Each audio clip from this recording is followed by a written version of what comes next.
ಕ್ಷೇತ್ರ ಶ್ರೀ ಬಸವನಗೌಡ ಪಾಟೀಲ್ ಯತ್ನಾಳ್ರವರೇ ಹಾಗೂ ಆಗಮಿಸಿರ್ತಕ್ಕಂಥ ಎಲ್ಲ ಬಂಧುಗಳು,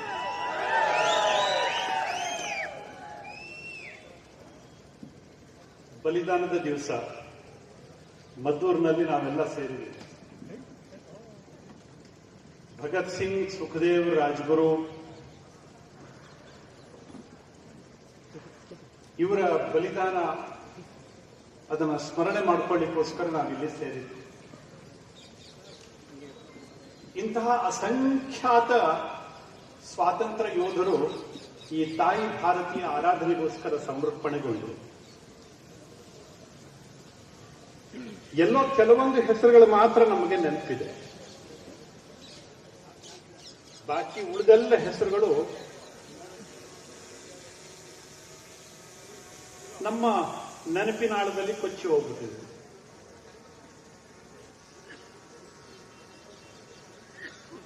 ಸ್ವಾತಂತ್ರ್ಯ ಬಂದ ನಂತರದಲ್ಲಿ ಸ್ವಾತಂತ್ರ್ಯದ ಹೋರಾಟ ಯಾರು ಮಾಡಿದ್ರು, ಯಾರು ಲೀಡರ್ಗಳು, ಇದ್ರ ಬಗ್ಗೆ ಸುಳ್ಳನ್ನ ಮಾತ್ರ ಅರೆದು ನಮ್ಮ ತಲೆಯಲ್ಲಿ ತುಂಬೋದು. ಚಾಚಾ ಮತ್ತು ತಾತ ಎರಡು ಮಂದಿ ಮಾತ್ರ ಬಿಟ್ಟರೆ ಮತ್ತೆ ಮೂರನೇವ್ರ ಹೆಸರೇ ಯಾವ.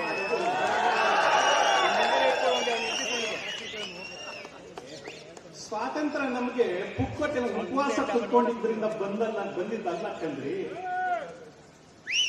ಹೃದಯದ ಬಿಸಿ ರಕ್ತವನ್ನ ಈ ಮಣ್ಣಿಗೋಸ್ಕರ ಸಮರ್ಪಣೆ ಮಾಡಿರತಕ್ಕಂತಹ ಸಾವಿರ ಸಾವಿರ ಯೋಧರ ಆ ತ್ಯಾಗ ಬಲಿದಾನದ ಪ್ರತಿಫಲ ನಮ್ಮ ಸ್ವಾತಂತ್ರ್ಯ. ಪುಕ್ಕೋಟೆ ಕುತ್ಕೊಂಡಿದ್ರಿಂದ, ಉಪವಾಸ ಸತ್ಯಾಗ್ರಹ ಕುತ್ಕೊಂಡಿದ್ರಿಂದ ಎಲ್ಲೂ ನಮ್ಗೆ ಸ್ವಾತಂತ್ರ್ಯ ಸಿಗಲಿಲ್ಲ. ಇತಿಹಾಸದಲ್ಲಿ ಇಷ್ಟು ಸುಳ್ಳನ ಅರೆದು ನಮ್ಮ ತಲೆಯಲ್ಲಿ ತುಂಬಿದ್ರು. ಬ್ರಿಟಿಷರು ಸ್ವಾತಂತ್ರ್ಯವನ್ನ ಕೊಟ್ಟು ಹೋದ್ರು. ಅವ್ರ ಜಾಗದಲ್ಲಿ ಅವ್ರ ಅಪ್ಪ ಇದ್ರೂ ಕೊಡಬೇಕಿತ್ತು. ಆ ರೀತಿಯ ಹೋರಾಟ ಈ ನೆಲದಲ್ಲಿ ನಡೆದಿತ್ತು. ಬ್ರಿಟಿಷರಿಗೆ ಅನ್ಸಿತ್ತು ತಾವು ಹೆಚ್ಚು ದಿವಸ ಇಲ್ಲಿ ಬದುಕೋದಿಲ್ಲ ಅಂತ. ಇದೇ ರೀತಿಯ ದಮನ ದಬ್ಬಾಳಿಕೆ ಭಾರತದ ನೆಲದಲ್ಲಿ ನಡೆಯೋದಿಲ್ಲ ಅನ್ನುವಂಥದ್ದು ಅವರಿಗೂ ಗೊತ್ತಿತ್ತು. ಬಿಟ್ಟು ಹೋಗ್ಲಿಕ್ಕೆ ಒಂದು ಕಾರಣ ಬೇಕಿತ್ತು. ಯಾವುದ್ಯಾವುದೋ ಕಾರಣವನ್ನ ಕೊಟ್ಟರು, ಒಟ್ಟಾರೆ ನಾವು ಕೊಟ್ಟಿದ್ದೀವಿ ಅಂತ ಮಾಡಿ ಸಂಪೂರ್ಣ ಅಖಂಡ ಭಾರತವನ್ನ ತುಂಡು ಮಾಡಿ ನಮ್ಮ ಕೈನಲ್ಲಿ ಕೊಟ್ಟು ಹೋದ್ರು. ಅವರು ಕೊಟ್ಟು ಹೋಗಿದ್ದು ಅನ್ನೋದಕ್ಕಿಂತ ನಾವು ಕಿತ್ಕೊಂಡಿದ್ವಿ. ಬ್ರಿಟಿಷರಿಗೆ ಈ ದೇಶದಲ್ಲಿ ರಸ್ತೆಗಳಲ್ಲಿ ತಮಗೆ ಓಡಾಡ್ಲಿಕ್ಕೆ ಬಿಡೋದಿಲ್ಲ ಜನ ಅಂತ ಅನ್ಸ್ಬಿಟ್ಟಿದೆ.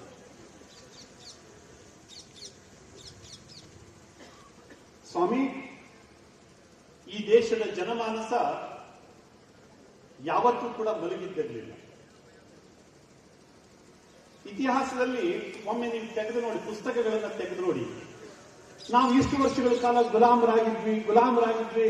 ನಮ್ಮದು ಗುಲಾಮಿ ರಕ್ತ ಅಲ್ಲ ಕಂಡ್ರಿ. ಗುಲಾಮಿ ಇತಿಹಾಸ ನಮ್ದು ಅಲ್ಲೇ ಇಲ್ಲ, ನಮ್ದು ಹೋರಾಟದ ರಕ್ತ.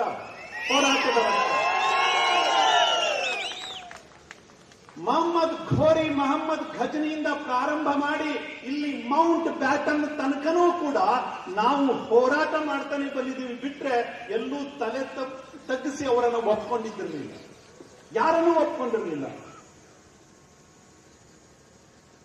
1000 ವರ್ಷಗಳ ಸುದೀರ್ಘ ಹೋರಾಟ ನಮ್ಮದಾಗಿತ್ತು. 1000 ವರ್ಷಗಳ ಸುದೀರ್ಘ ಹೋರಾಟ ನಮ್ಮದಾಗಿತ್ತು.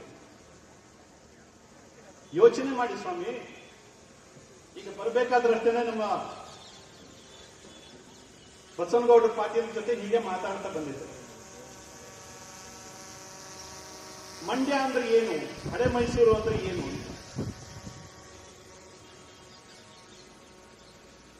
ಎಲ್ಲೆಲ್ಲಿ ಮುಸಲ್ಮಾನರು ಹೆಜ್ಜೆ ಇಟ್ಟಿದಾರೋ ಅಲ್ಲೆಲ್ಲ ಅವರು ನವಾಬಗಿರಿ ಮಾಡಿದ್ದಾರೆ. ಮೈಸೂರಿನಲ್ಲಿ ಮಾತ್ರ ಆಗ್ಲಿಕ್ಕೆ ಕೊಟ್ಟಿಲ್ಲ.